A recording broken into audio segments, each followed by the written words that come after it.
bill be now read a second time, and I call the honourable member for Deakin. Thanks very much, Mr Deputy Speaker. On reflecting on my comments for today's, or the bill before us, the Counter-Terrorism Legislation Amendment Bill, I must say I have mixed emotions. And on one sense, I think I applaud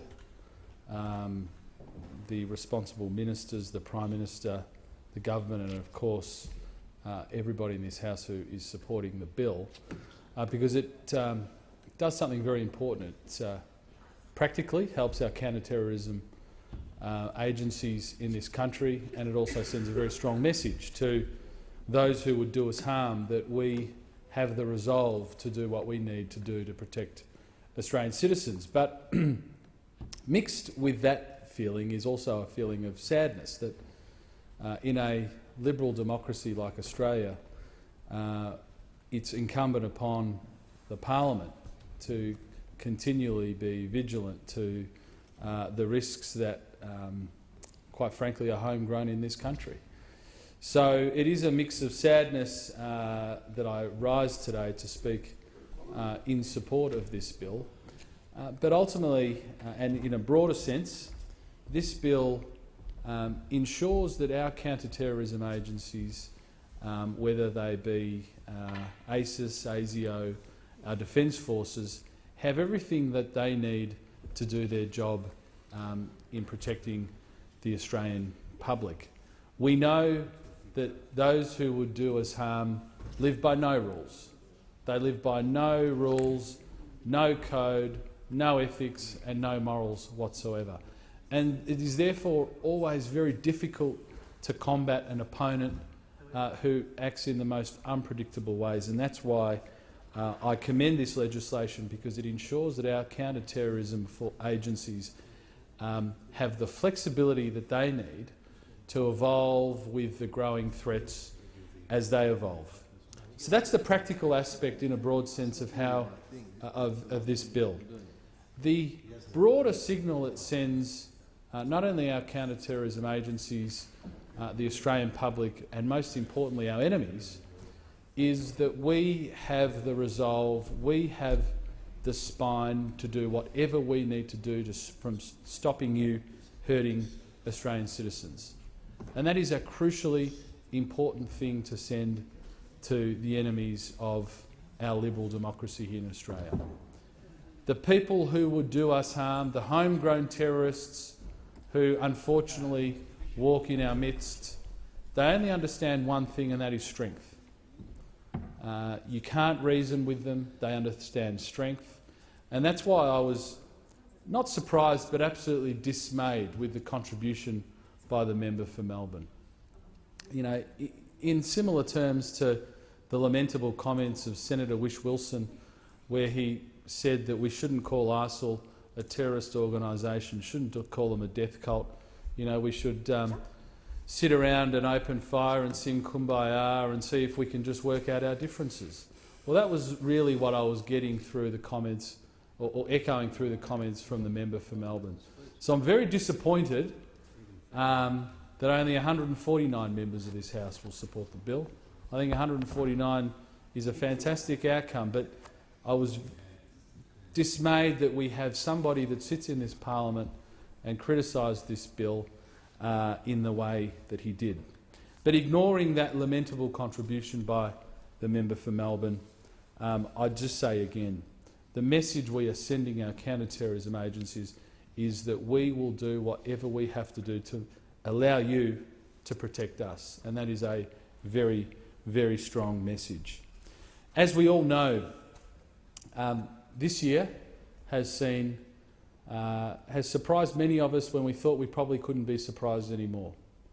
I was a relatively young man when September 11 occurred, and I suspect, like many people, that was when my naivety and innocence ended as far as global politics and the Islamic or the fascist movement that shrouds itself in Islam throughout the world.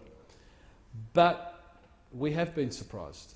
This year, and the member for Eden Monero spoke very strongly on this point. We have seen throughout Syria, throughout Iraq this year, the most ancient form of barbarism. Things that we haven't seen probably since the Middle Ages have now re-emerged in our world, and it's shocking. And for that reason, absolutely anything that we need to do to give our counter-terrorism agencies the powers that they need to stop those people, I will always support. So moving to the substantive aspects to the bill seeks to enhance the control order regime to allow the Australian Federal Police to seek a control order in relation to a broader range of individuals and to streamline the application of these orders. The amendments will enable the AFP to request a court to provide a control order where they've been identifiable or to enable the recruit of a terrorist organisation. The second aspect, or the second dominant aspect to the bill, is that it will allow for greater facilitation of cooperation between the Australian Security and Intelligence Service, ASIS, as I referred to earlier, and the Australian Defence Force on military operations. This will also allow ASIS to provide greater and more enhanced intelligence support to the ADF, and it doesn't seek to change the existing limitations on ASIS. And I think that makes complete sense.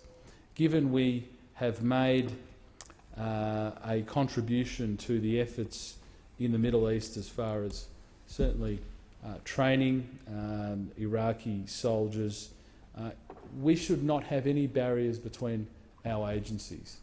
Often other forms of government, less, shall we say, important forms of government, are criticised for being quite siloed in their approach and not sharing information fully.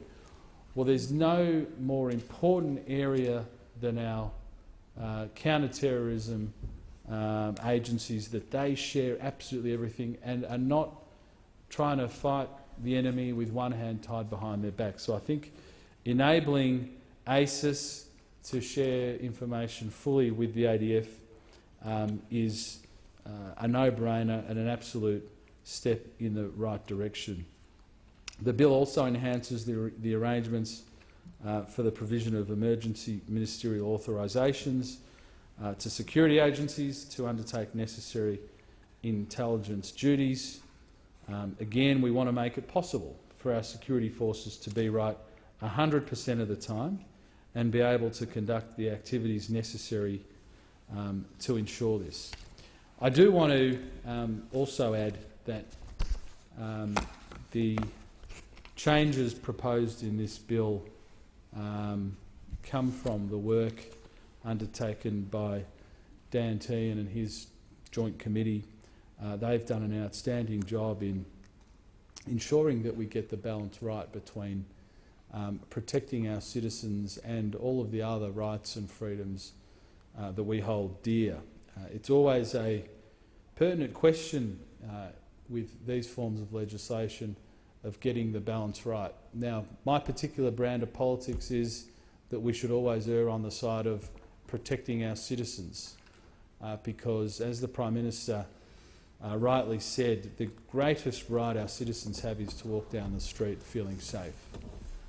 The greatest right, or the most dominant right that our citizens have, is to be able to board a train or a bus and not feel and not be in a real risk of danger that somebody who would do them harm or wish to do them harm is able to do so.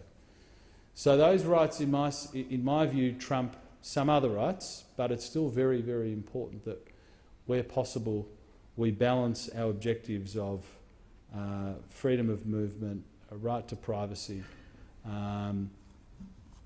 but ultimately I think they have to be subordinate to the safety of our citizens because as a government, as a parliament, our greatest duty to Australian citizens is ensuring their safety and ensuring their protection. And given the unprecedented and disgusting things that we are seeing out of the Middle East and the enlivening of Australian citizens, unfortunately, who want to follow that evil ideology. In light of those things, we have to, as a parliament, adapt, and I think this legislation is one in a suite of changes that indicates to the Australian people that we are ever vigilant as a government and we are adapting as the threats emerge. We will ensure that our counter-terrorism agencies have what they need to protect you, and there will always be the raving loonies like the member for Melbourne out there on the fringes complaining about counter-terrorism legislation like what we're discussing today. But I will always ignore the disgraceful contributions of the member for Melbourne and put the safety of the Australian public, the citizens of my electorate of Deakin, ahead of those petty and wildly ideological arguments. So I commend this bill to the House. I commend the Prime Minister and I also commend Dan Teen and his committee for doing a great job in ensuring these changes have found their way into this bill. Thanks, Mr Deputy Speaker.